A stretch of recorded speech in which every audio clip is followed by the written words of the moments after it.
आज हम पढ़ेंगे माइक्रोबायोलॉजी स्कोप। इसमें हम ये देखेंगे कि हम माइक्रोबायोलॉजी पढ़ते क्यों हैं, इसके क्या क्या बेनिफिट्स हैं।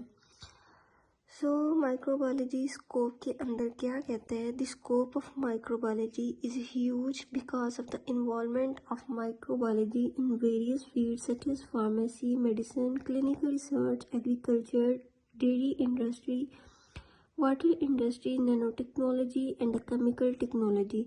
अब कहते हैं कि ये सारी फील्ड में माइक्रोबायोलॉजी हमें हेल्प करती है, हमें बेनिफिट देती है। उसके बाद कहता है कि हु आर माइक्रोबायोलॉजिस्ट, के माइक्रोबायोलॉजिस्ट कौन होते हैं या किसको कहते हैं microbiologist. A person who specialise in this field is called as microbiologist. अब कुछ लोगों ने इस फील्ड में माइक्रोबायोलॉजी फील्ड के अंदर स्पेशलाइजेशन की होती है, उनको हम क्या कहते हैं, माइक्रोबायोलॉजिस्ट। अब सबसे पहले हमारे पास स्टेप क्या है, उसमें क्या कहते हैं कि the science of microbiology include the study of micro organism, algae, bacteria, rickettsia, protozoa, fungi, yeast and bacteria. अब कहते हैं कि माइक्रोबायोलॉजी के अंदर हम माइक्रो ऑर्गेनिज्म को स्टडी करते हैं। स्टडी इसलिए करते हैं ताकि हम एक बैक्टीरिया, यीस्ट या फिर वायरस, कुछ भी माइक्रो ऑर्गेनिज्म है, एक दूसरे से हम इनको डिस्टिंग्विश कर सके या डिफ्रेंशिएट कर सके। अब सेकंड स्टेप में क्या कहता है कि without the harmless organism which convert complex material into simple substances like would be uncertain. अब कहते हैं कि बहुत सारे ऐसे ऑर्गेनिज्म होते हैं जो कि हमें नुकसान नहीं पहुंचाते। फॉर एग्जांपल, अगर कोई भी ऑर्गेनिज्म है वो उसकी डेथ हो जाती है तो उस ऑर्गेनिज्म को माइक्रो ऑर्गेनिज्म होते हैं वो उसको डिकम्पोज करने में हेल्प करते हैं। अगर ये माइक्रो ऑर्गेनिज्म ना होते तो ये बॉडी ऐसे ही पड़ी रहती और हमारे इन्वायरमेंट को भी ख़राब कर देती। अगर हम इसकी अनदर एग्जांपल देखें तो हम एक माइक्रो ऑर्गेनिज्म है जो कि गट फ्लोरा होता है, उसको हम लैक्टोबैसिलस भी कह सकते हैं। ये हमें डाइजेशन करने में हेल्प करती है। इस तरह ये हमें कुछ माइक्रो ऑर्गेनिज्म है वो बेनिफिट भी देते हैं और कुछ ऐसे ऑर्गेनिज्म है वो हमें नुकसान भी देते हैं। अब थर्ड स्टेप में क्या कहते हैं, interest in how microorganism effects human existence has been the foundation of micro organism. अब कहते हैं कि उस वक्त लोगों में भी बहुत ज़्यादा क्यूरियोसिटी थी ये देखने की कि माइक्रो ऑर्गेनिज्म लोगों को कैसे फ़ायदा या नुकसान दे रहे हैं। अब फोर्थ स्टेप में क्या कहते हैं कि the fermentation of fruit juice. अब माइक्रो ऑर्गेनिज्म इसमें फर्मेंटेशन ऑफ फ्रूट जूस में भी हेल्प करता है। और फर्मेंटेशन ऑफ फ्रूट जूस क्या होती है, ये बेसिकली ये होती है कि कुछ ऐसा बायोकेमिकल प्रोसेस होता है जो कि माइक्रो ऑर्गेनिज्म कन्वर्ट कर देते हैं नेचुरल शुगर में।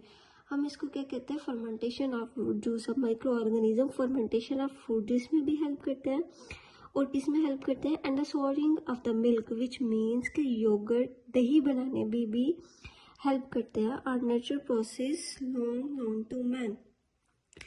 आगे क्या कहता है, yet why these changes occurred were unknown until Pasteur in the last part of 19th century। अब कहते हैं कि पास्टर ने 19वीं सदी के आखिर में क्या बताया, showed a skeptical word that yeast and bacteria converted sugar to alcohol and acid। अब वो क्या कहते हैं 19वीं सदी के आखिर में पास्टर कि कुछ यीस्ट किसे कहते हैं, ये भी एक टाइप ऑफ फंजाई होती है, इसके अंदर सिंगल सेल एग्जिस्ट करता है। क्या कहता है वो कि कुछ यीस्ट और बैक्टीरिया के ऊपर उसने क्या फेंकी, शुगर, और उसने उसको कन्वर्ट कर दिया किसमें, अल्कोहल और एसिड में। अब इस सारे प्रोसेस को हम क्या कहते हैं, pasteurisation. In fact, microorganism has had a decisive role in shaping world history। अब वो कहते हैं कि माइक्रो ऑर्गेनिज्म स्टार्टिंग से ही इंसान पे बहुत से इफेक्टिव रोल प्ले कर रहा था, चाहे वो बेनिफिशियल हो या हार्मफुल हो। सिक्स स्टेप हमारे पास क्या आता है, the growth of the pharmaceutical industry in recent decades has been parallel by rising standard for product quality and more rigorous regulation of manufacturing procedure। इसमें क्या कहते हैं कि जब फार्मास्यूटिकल इंडस्ट्री ने पिछले 10 सालों से टिकेट कहते हैं कि लास्ट 10 ईयर को फार्मास्यूटिकल इंडस्ट्री ने लास्ट 10 ईयर से अपने प्रोडक्ट में बहुत सी इंप्रूवमेंट लाई है। अब वो कैसे इंप्रूवमेंट लेके आए कि उसके पास जितनी भी प्रोडक्ट थी, अब वो कौन सी प्रोडक्ट थी लाइक कैप्सूल, टैबलेट एक्सेट्रा, वो उसमें से उसने सारे माइक्रो ऑर्गेनिज्म को फ्री कर दिया था, रिमूव कर दिया था, मीन्स के निकाल दिया था, ताकि जब हम मेडिसिन को इनटेक करें तो हमें बेनिफिट ही मिले, ना कि नुकसान मिले। For a sterile product, criterion of the quality is simple. There should be no living detective microorganism whatsoever. अब देखते हैं कि स्टीराइल प्रोडक्ट क्या होता है। ऐसा प्रोडक्ट जिसमें से बिल्कुल भी माइक्रो ऑर्गेनिज्म ना हो। जब आपकी मेडिसिन से टोटली रिमूव हो जाए माइक्रो ऑर्गेनिज्म, तो आपकी मेडिसिन को भी क्वालिटी कंट्रोल मार्केट कर देती है कि आप इसको सेल कर सकते हैं। The product should be therefore be able to pass our test for sterility। अब वो क्या कहते हैं कि जब कोई भी प्रोडक्ट बना रहे हो तो उसको टेस्ट फॉर स्टेरिलिटी से पास करवाया जाता है। क्यों पास करवाया जाता है? सबसे पहले तो हम देखते हैं कि टेस्ट फॉर स्टेरिलिटी होता क्या है, किसे कहते हैं। ये माइक्रो ऑर्गेनिज्म से टोटली फ्री होता है, इसमें से सारे माइक्रो ऑर्गेनिज्म निकाल दिए जाते हैं। जब आप इसको मेडिसिन को पास करवा देते हैं, तो जब आप कोई भी प्रोडक्ट टेस्ट फॉर स्टेरिलिटी से क्लियर होके आ जाए तो आप अपनी मेडिसिन को या प्रोडक्ट को भी सेल कर सकते हैं मार्केट में। देन 9th स्टेप में क्या कहते हैं, it is obvious that medicine contaminated with potentially pathogenic disease cause microorganism are as safety hazard।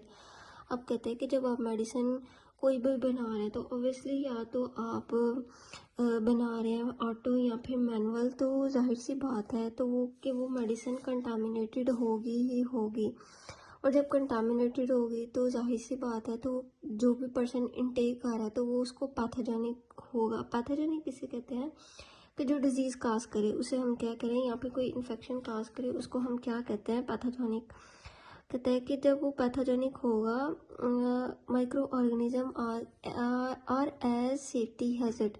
अब कहते हैं कि जब हम उस मेडिसिन को बेनिफिट लेने के लिए इनटेक करेंगे, वो हमें बेनिफिट तो देगी, फ़ायदा तो देगी, उसके साथ हमें नुकसान भी देगी।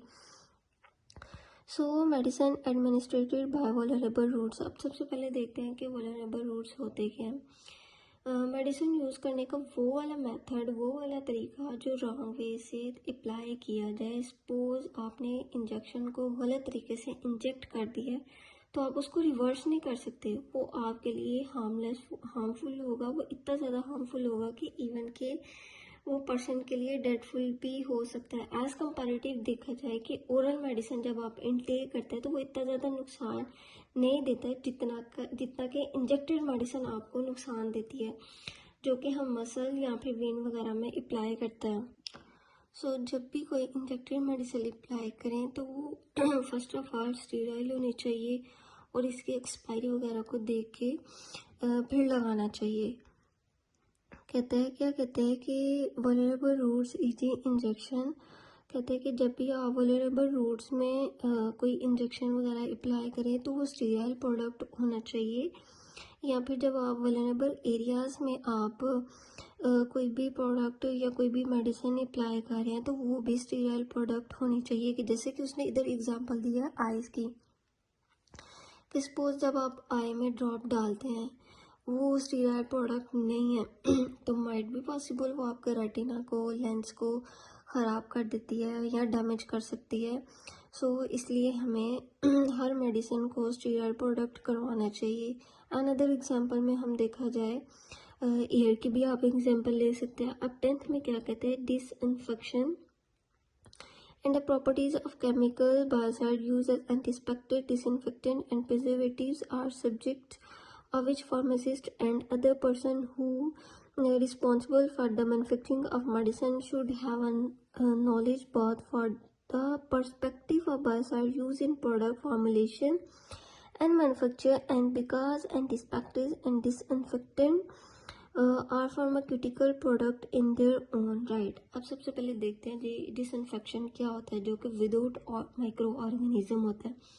जो डिजीज़ काज ना कर सके या फिर कोई भी इन्फेक्शन आपकी बॉडी में फैला ना सके, उसे हम क्या कहते हैं, डिसइंफेक्शन। जब भी आप कोई डिसइंफेक्टेंट बना रहे हो तो कोई भी केमिकल यूज़ करेंगे तो हम कैसे वो यूज़ करेंगे, बाय एंटीसेप्टिक हो सकता है या फिर डिसइंफेक्टेंट हो सकता है या फिर प्रिजर्वेटिव। अब देखते हैं कि ये होते क्या है। एंटीसेप्टिक वो वाले वो होते हैं जो कि हम लिविंग ऑर्गेनिज्म के लिए यूज़ करते हैं, हम उन्हें क्या कहते हैं, एंटीसेप्टिक। और डिसइंफेक्टेंट क्या होते हैं कि वो वाले केमिकल जो कि हम नॉन लिविंग थिंग के लिए यूज़ करते हैं, फॉर एग्जांपल फिनोल। एंटीसेप्टिक में हम डिटोल की एग्जांपल ले सकते हैं। अब प्रिजर्वेटिव्स क्या होते हैं, प्रिजर्वेटिव्स वो वाले केमिकल जो होते हैं जिसको हमने प्रिजर्व करने के लिए, लॉन्ग लास्टिंग टाइम के लिए, ये रखने के लिए यूज़ करते हैं। तो हम क्या यूज़ करने के लिए रखते हैं, तो हम उसमें क्या अप्लाई करते हैं, क्या रखते हैं, क्या ऐड करते हैं, प्रिजर्वेटिव्स को ऐड करते हैं। फॉर एग्जांपल कैंस में जब हम पिकलिंग बना रहे होते हैं तो उसमें हम प्रिजर्वेटिव्स ऐड कर देते हैं ताकि हम इसको लॉन्ग लास्टिंग यूज़ कर सकें। अब 11th स्टेप में क्या कहता है, injection are also subjected to a test for pyrogen. These are substances that cause a rise in body temperature when introduced into the body। अब कहते हैं कि जब आप इंजेक्शन अप्लाई कर रहे होते हैं तो वो भी टेस्ट फॉर स्टेरिलिटी से पास होना चाहिए ताकि वो पायरोजन काज ना करे। पायरोजन्स क्या होते हैं, जो कि हार्मफुल केमिकल होते हैं जो कि फीवर को काज करते हैं हमारी बॉडी पे, जो कि नॉर्मल टेम्परेचर होता है 37 डिग्री सेल्सियस, वो 37 डिग्री सेल्सियस से लाइक आपका बॉडी टेम्परेचर इंक्रीज कर देता है, लाइक 100, 101 एंड समटाइम 104 भी हो जाता है। उन सबको कंट्रोल करने के लिए हमें स्टीराइल प्रोडक्ट को यूज़ करना चाहिए। लास्ट वन स्टेप में क्या कर रहे हैं 12 में, स्टीराइल मेडिसिन में be manufactured by 2 different strategies. अब वो कहते हैं कि स्टीराइल मेडिसिन बनाने के लिए हमें 2 डिफरेंट स्ट्रेटजीज दी गई हैं। कौन सी दी गई हैं, फर्स्ट ऑफ ऑल उसने क्या कहा है कि the most straight forward, like उसमें ये कहा है कि लाइक सपोज आप कोई भी मेडिसिन बना रहे हैं, ठीक है, तो जो मेडिसिन बना रहे हैं उन सारे मेडिसिन को कंप्लीट बना के एंड पर स्टीराइल कर दिया जाता है। देन दूसरा कौन सा एज कंपेरेटिव ऑल्टरनेटिव उसका कि उसमें उसने क्या बताया कि जब आप कोई मेडिसिन बना रहे हैं तो स्टेप बाय स्टेप उसको स्टीराइल करना चाहिए। ये वैसे बेटर होती है as compare to first one देखा जाए जो स्ट्रेट फॉरवर्ड मेडिसिन होती हैं, और जो अदर वन होती है वो एक्सपेंसिव भी होती है। वो क्यों एक्सपेंसिव होती है कि उसको स्टेप बाय स्टेप पे उन्होंने उस मेडिसिन को स्टीराइल किया होता है।